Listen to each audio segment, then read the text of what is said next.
já parou para pensar porque todo dezembro a igreja vira um campo de batalha? É impressionante. A gente tem 365 dias no ano para brigar sobre doutrina, mas parece que deixam toda a munição para dezembro. De um lado tem gente pendurando pisca-pisca, cantando Noite Feliz, com lágrimas nos olhos. Do outro lado tem um irmão fazendo vídeo de 40 minutos provando que a sua árvore de Natal é um portal para demônios. E você tá ali no meio, segurando a guirlanda e pensando, cara, será se eu pendurar isso na porta, eu estou entristecendo o Espírito Santo, vou atrair o diabo para minha casa? E eu vou te mostrar uma coisa hoje, tá? Você está enganado e provavelmente muita gente bem intencionada tem falado que você está errado. Mas a verdade sobre o Natal é muito mais simples e muito mais linda do que essas teorias conspiratórias que viralizam na internet. Fica comigo até o final porque eu vou te mostrar 3 coisas que vão mudar completamente como você vê essa data. Vamos direto ao ponto. O argumento clássico contra o Natal e o mais usado é mais ou menos assim. Natanael, os pagãos usavam árvore nos rituais deles. Os pagãos faziam festa em dezembro. Os pagãos trocavam presentes. Logo, o Natal é pagão, não tem nada a ver com Deus. Beleza, vamos testar essa teoria. Os pagãos também construíam templos de pedra. Então, toda a igreja de tijolo é pagã. Os pagãos usavam pão e vinho em rituais. Então, a Santa Ceia é pagã. Os pagãos faziam casamento com troca de alianças. E aí? Então, o seu casamento é pagão? Os pagãos, eles compunham música. Então, os cantores cristãos também são pagãos, por isso? Você está vendo onde eu quero chegar? Se a gente não pode tocar em nada que um pagão tocou antes, a gente vai ter que sair do planeta. Olha, só uma parada engraçada. Você sabe que dia é hoje? Hoje é quarta-feira. E hoje é o dia de sabe o quê? Hoje é o dia de um deus pagão. Terça-feira seria o dia de Marte, o deus da guerra. E hoje, quarta-feira, é o dia de Mercúrio, o deus do comércio. Sexta-feira, que muita gente ama a sexta-feira, é o dia de Vênus, a deusa do amor. Isso mesmo. Cada dia da semana tem o nome de um deus pagão. Foi baseado nesses deuses. Agora você vai deixar de ir ao culto na terça, na quarta, porque esse nome homenageia um deus de guerra? Você vai cancelar a sua reunião na célula porque quinta-feira é o dia de Júpiter ou sei lá qual? Você não, sabe? Você vai continuar indo, Você vai continuar fazendo as coisas. E por quê? Porque o significado original se perdeu. Ninguém hoje adora Júpiter quando marca um compromisso para quinta-feira. Na teologia, a gente chama isso de falácia genética, que é o erro de achar que a origem remota de algo define seu significado para sempre. Deixa eu te dar o exemplo mais poderoso disso. Vamos lá. A cruz. Antes de Jesus, a cruz era o símbolo mais horroroso do Império Romano. Era instrumento de tortura pagã. Era maldição.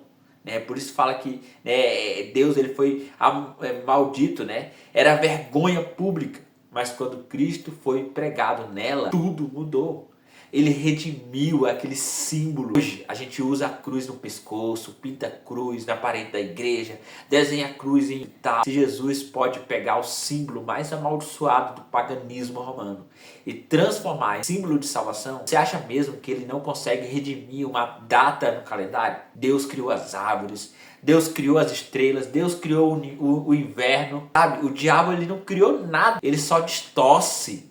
E o papel da igreja nunca foi jogar fora a criação de Deus, e sim tomar de volta o que sempre foi dele e dar o significado correto. Agora vem a segunda pergunta. Mas Natanael, Jesus não nasceu no dia 25 de dezembro. Esse dia era a festa do Deus Sol, Deus romano, Mas vamos com calma. Primeiro, é verdade, Jesus provavelmente não nasceu em dezembro. Israel, dezembro, é frio, é chuvoso. E o texto de Lucas, fala que os pastores estavam num campo à noite com as ovelhas. Isso provavelmente aconteceu numa época mais quente, talvez setembro, na festa dos tabernáculos. Mas aqui está o detalhe, que ninguém conta, A igreja nunca disse que 25 de dezembro é o aniversário literal de Jesus. Ninguém está fazendo festa surpresa para Jesus. Ninguém está cantando parabéns para você achando que é a data exata. O Natal ele celebra o evento da encarnação. Deus se fez carne E é isso que importa. Agora, sobre o dia 25. Você já deve ter ouvido. A igreja copiou a festa romana do sol, invictus, para facilitar a conversão dos pagãos. Só tem um problema, isso provavelmente está ao contrário. Historiadores sérios como André, que pesquisa cristianismo primitivo, mostraram que os cristãos do norte da África já estavam tentando calcular o nascimento de Jesus muito antes do imperador Aureliano oficializar a festa do sol, que foi 270 depois de Cristo. O cálculo deles era genial. Veja, existia uma crença judaica antiga chamada idade integral. A ideia de que grandes profetas morriam no mesmo dia que foram concebidos. Uma vida perfeita, circular e completa. A igreja primitiva calculava que Jesus morreu na cruz no dia que corresponde ao nosso 25 de março. Então eles pensaram, se ele morreu em 25 de março, ele também foi concebido pelo Espírito Santo no dia 25 de março, percebe? Agora soma 9 meses da gestação a partir de 25 de março. Onde vai cair? 25 de dezembro. Percebe? A data não foi copiada de ninguém. Foi uma tentativa teológica honesta de honrar a perfeição da vida de Cristo. E olha, tem mais uma coisa fascinante. Em Lucas capítulo 1, a gente lê que Isabel, mãe de João Batista, já estava grávida de 6 meses quando o anjo apareceu para Maria. Zacarias, pai de João Batista, era sacerdote da ordem de Abias. Segundo a divisão do calendário judaico, essa ordem servia no templo por volta de julho. Se João foi concebido em junho, 6 meses depois seria dezembro. E aí Maria concebe Jesus em março, nascimento em dezembro. Tudo se encaixa. A escolha da data foi teológica, não sincretista. Mesmo que a igreja tivesse escolhido essa data de propósito para bater de frente com o paganismo, isso seria genial. Enquanto Roma dizia, o sol é o nosso Deus, os cristãos gritavam, não, o verdadeiro sol da justiça que nasce trazendo cura é Jesus Cristo. Isso não é sincretismo, isso é conquista cultural. É plantar a bandeira de Cristo no calendário do inimigo e dizer, esse território agora é do reino. Agora, a gente precisa falar do elefante na sala, ou melhor, do pinheiro na sala. Natanael, mas Jeremias 10 condena a árvore de Natal. Deixa eu ler com você. Porque os costumes dos povos são vaidade, pois cortam do bosque um madeiro e o enfeitam com prata e ouro. Jeremias 10, 3 ao 4. Parece exatamente uma árvore de Natal. Só que tem um detalhe. A regra de ouro da interpretação bíblica. Texto fora de contexto é pretexto para heresia. Jeremias não está falando de decoração de Natal, está falando de idolatria, de forma literal. O povo de Israel cortava madeira, esculpia uma estátua da deusa Acera, de Baal, e cobria com ouro, e se ajoelhava para pedir ajuda para o pedaço de madeira. Eles acreditavam que aquilo tinha poder divino. Ofereciam sacrifícios, oravam, adoravam. A pergunta que importa é, quando você monta uma árvore de Natal, você se ajoelha na frente dela? Você ora para o pinheiro? Você acha que o pinheiro tem o poder divino de cura? De fazer um milagre? Claro que não. Então não é ídolo. É apenas uma decoração. Sem adoração não existe idolatria. Agora, deixa eu te contar a história real da árvore de Natal. Essa história é linda. No século VIII, um missionário cristão chamado São Bonifácio está pregando na Alemanha. Encontra um grupo de pagãos germânicos prestes a sacrificar uma criança na frente de um cavalo sagrado dedicado ao deus Thor. Bonifácio, cheio de zelo pelo evangelho, pega o machado, vai até lá e derruba o cavalo de Thor na frente de todo mundo. O povo fica em choque esperando que Thor mande um raio. Nada acontece. Aí Bonifácio aponta para um pequeno pinheiro que estava crescendo ali perto e diz: esta árvore será o símbolo do Cristo de vocês. Ela é a verde ao ano todo, simbolizando a vida eterna que Jesus dá. Ela sobrevive ao inverno mais rigoroso, simbolizando que Cristo venceu a morte. E sua ponta aponta para o sempre e para o céu, mostrando que a nossa esperança está no alto. Séculos depois, Martinho Lutero, sim, o reformador protestante, foi o primeiro a colocar velas na árvore para mostrar para os filhos dele como as estrelas brilhavam sobre Belém na noite do nascimento de Jesus. Você está entendendo? A árvore de Natal não veio da Babilônia. Veio de missionários derrubando ídolos e reformadores ensinando o evangelho para os filhos. A árvore não é um símbolo pagão cristianizado, é um símbolo cristão. Desde o início, criado para confrontar o paganismo. Tá, mas e o Papai Noel? E o consumismo? E o fato de que o mundo esqueceu Jesus? Olha, eu vou ser honesto. O mundo secular sequestrou o Natal.